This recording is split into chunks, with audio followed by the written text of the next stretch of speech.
ម៉ែនៅរស់មិនឲ្យតម្លៃដល់ពេលម៉ែខ្សែទើបស្ដាយស្រណោះកាលម៉ែនៅរស់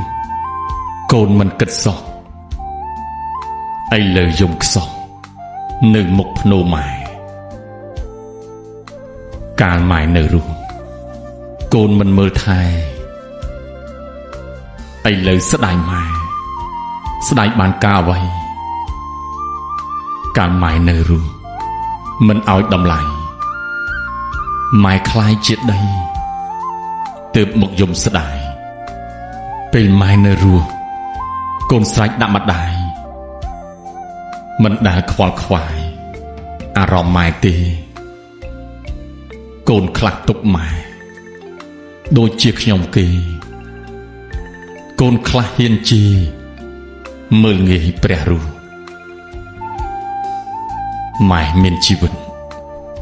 កូនខ្លះជេរឆ្លោះដល់ម៉ែស្លាប់ហួសទើបឲ្យតម្លៃ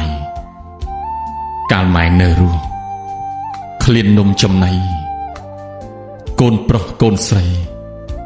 មិនដែលគិតម៉ែកាលម៉ែនៅរស់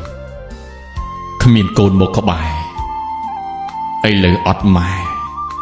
ទើបកូនដឹងខ្លួននិពន្ធដោយដួងសុវណ្ណ